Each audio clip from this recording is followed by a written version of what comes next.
Hey Drew, um, my name is Robert. I really haven't posted too much on YouTube, but I've watched your channel for a very long time since I started coming out. I was raised similarly to you, and yeah, I was homeschooled through high school, so I think you can probably understand where I'm coming from. I've deconstructed, lost my religion. I'm a Ghost fan. You can tell that. So I just want to say I really appreciated your take today on a video that you put out called "This is all because the religious right is losing." And again, anybody who's watching this, I'm talking to Drew from Genetically Modified Skeptic. That's his channel. And again, if you are deconstructing or are an atheist or humanist, I love Drew, and I don't know why you don't know them already, but go check them out. Wanted to say though, I wanted to talk about this video that you put out, and I love the way that you talked about how, the religious right is placing God first. Turning Point USA is linking Christianity to the conservatism that they've been pushing for a long time, that they see that the way forward is to link Christianity to their movement. I love that connection. I love the historical analysis you provided, the idea of it having roots as opposition to New Deal era socialism is pretty important. I think it goes back farther than that. It didn't start there. I think you can point to movements that were rooted in like kind of this religious puritanism all the way back throughout history. But I agree, like looking at that connection as comparable to what TPUSA is doing is important. And I think looking at it as something connected to the Heritage Foundation is important. I think looking at the historical analysis that you brought up about, a lot of people think that the modern religious right began as the moral majority in 1973 or in the 1980s, whatever it is. Totally valid analysis to call into question. I would also call into question though the idea that they conspired to. This might be a minor point that I shouldn't be nitpicking on, but I'm going to just call out, like, Reagan and the moral majority didn't have to conspire to oppose abortion. Maybe they inspired to make it their central issue, but they opposed abortion. The idea of abortion is something that has found purchase in right-wing religious movements going back to eugenicists in the 30s and the 20s. It's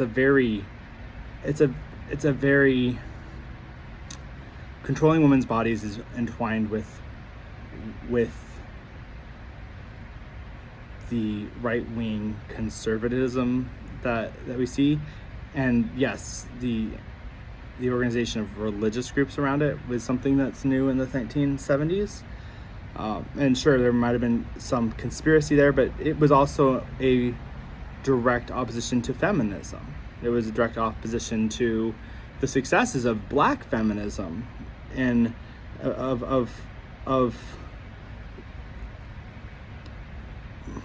groups of feminists that work together to bring their case to the Supreme Court or to just cause visibility to the issue of abortion, and that did matter. And so I'm trying to talk about this. I'm currently studying ethnic, gender, and queer studies, and I'm about ready to graduate with my undergrad, partly because of creators like you, Drew. And I'm going back to school to do this, and I don't know if I'm going to get a master's degree or maybe get a law degree or something like that. But I wanted to talk about how my perspective cannot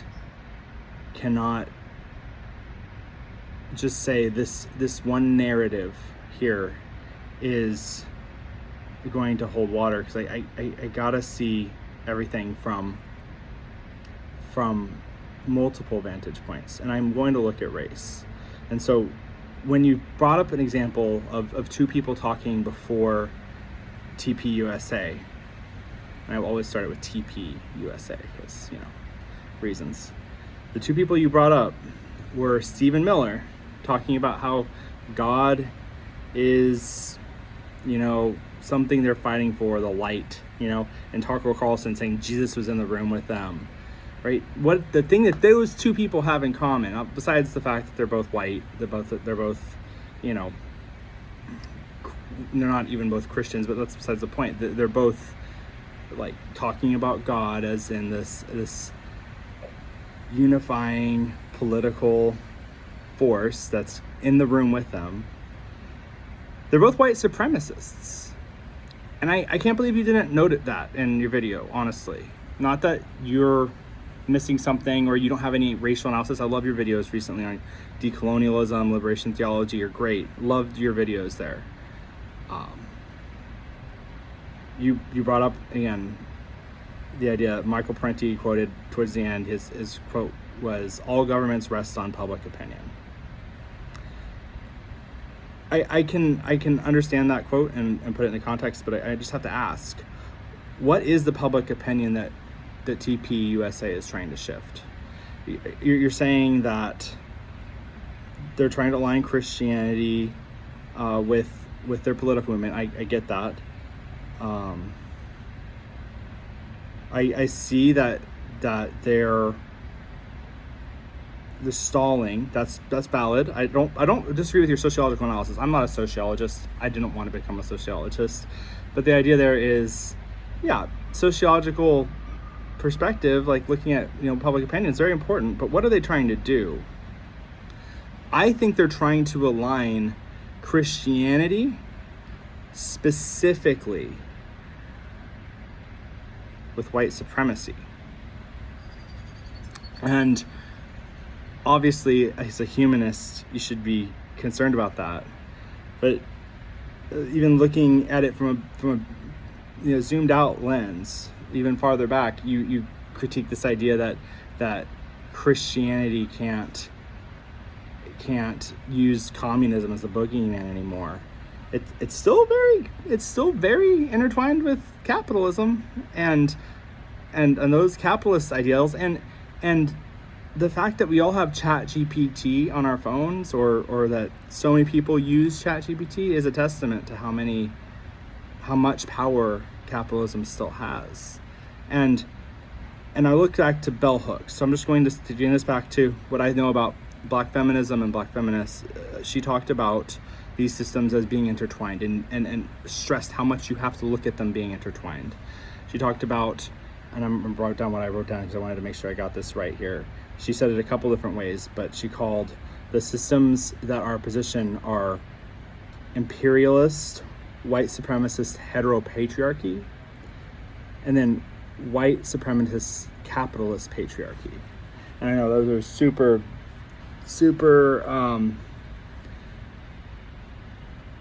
long names for systems, but if you read her work, you can see how they're intertwined. And she doesn't shy away from talking about faith or religion, or how those forces are destructive. And I think that they need to be highlighted, how destructive they are. I think that's very, very important.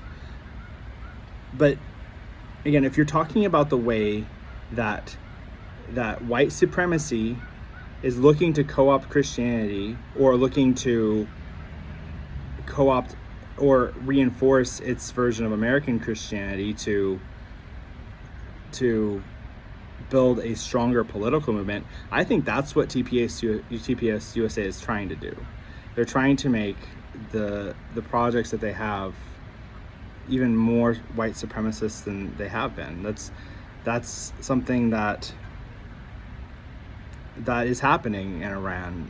That's something that's happening across our world today, is that these systems are controlling the narrative. And sure, maybe Trump loses the White House, maybe Maybe we won't have white supremacists in the White House at some point. That's great. But they are trying to consolidate power underneath their connected identity markers. And so I think it's important to have humanist identity, have a humanist sense of collaboration. I love the idea that you are talking about what your position is on belief, and I think that's important. I think that, as you've said before many times, it's important not to alienate people that could be allies and talk about nuns as if they're a new religion.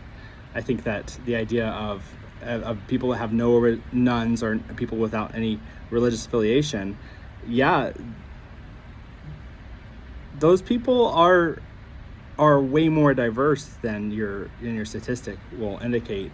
And the idea that that group will include a bunch of Proud Boys and people that are, Black and atheists, I think speaks to kind of this narrow view of looking at nuns as people that need to be brought in. I don't mind the idea of having a humanist center. I think that sounds really cool, what we're doing in Austin. If I ever get a chance, I will try to visit. Love that idea that it's growing in Denver. I have no problem with having a humanist organization that has political strength, like Freedom from Religion Foundation. I do have an issue with looking at it as humanists versus Christians. And I'm not trying to talk about that as in criticizing your actions with FRFF or even FRFF in general, even though I think that is a mostly white organization. There's a couple board members that are not white, but it's very, very few people in that organization that I think are aligned with anti-racism specifically. I don't know.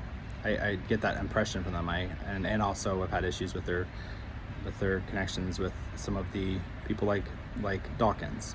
But long story short, I think it's great that you're speaking there. I think it's great that you're talking about the need to build up this united movement that can say, like, we're going to build our society off of humanist principles.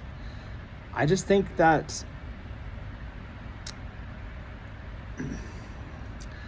not only do you need to do that, but I'm reminded of my favorite books, which are Parable of the Sower and Parable of the Talents by Octavia Butler.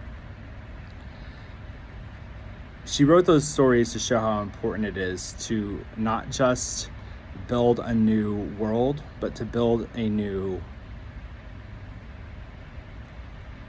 system of understanding. In that book, she writes about a character who kind of wrote her own religious book as a kid, and how she brought that book with her through incredible social upheaval and turmoil, and how it helped her connect people that had vastly different views and methods of believing.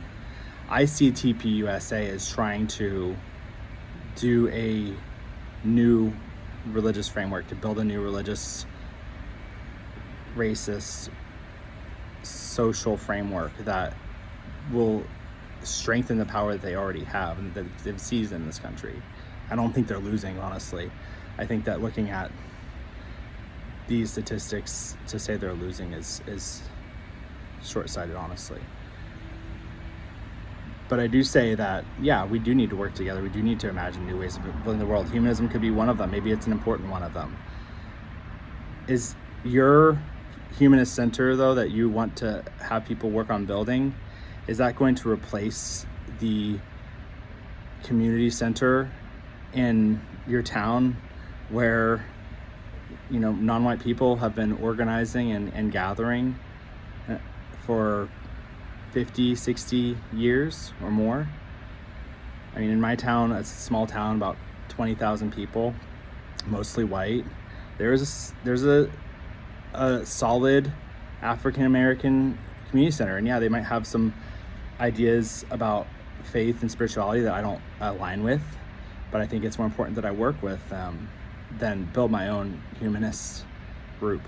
I think that a lot of communities, if you can look outside of yourself, outside of your whiteness specifically, you will find places where you can align politically that are already doing this work. I'm not saying you shouldn't have the ability to go start a humanist group or to start maybe a humanist chapter inside of one of the community organizations that I just mentioned. Non-white organizations are not almost always, I mean, very often love anybody's participation.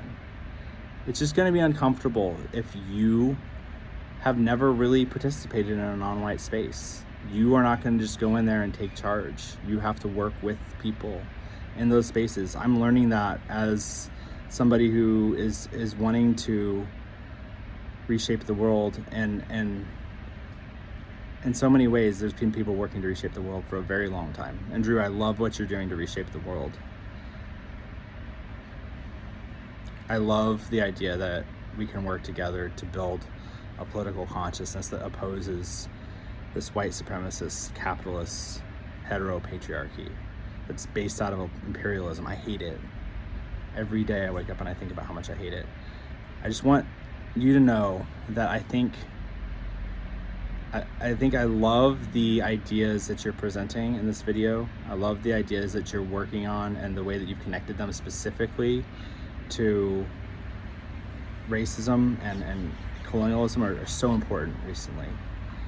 I would think just try to include like a little bit more of that combined analysis. I honestly, Drew, real talk, I think you could go get a doctorate in like ethnic studies. I think you would do great. And not that that's, you know, saying here or there, but just think that looking at these things really requires us to look at the things that have already been said about them. We can't just abandon the teachings or the learning, the learning that we've already, you know, had before us. We need to listen to our Audre Lorde. We need to listen to our queer feminism, queer women of color feminism. And we need to work with people who are already doing the work in our communities. So with that being said, hopefully this long-ish video for me will at least be some interest. And I hope that, Drew, if you do watch this, I hope that you keep on with what you're doing. And I hope that I get to see more videos that I really enjoy and appreciate from your channel, especially about decolonial, anti-imperial movements that you're identifying as connected to your own. I think that's awesome, and I think it's brilliant. It's actually helping me clarify my own thinking. So you're doing some great work. I just wanted to say thank you again. Bye.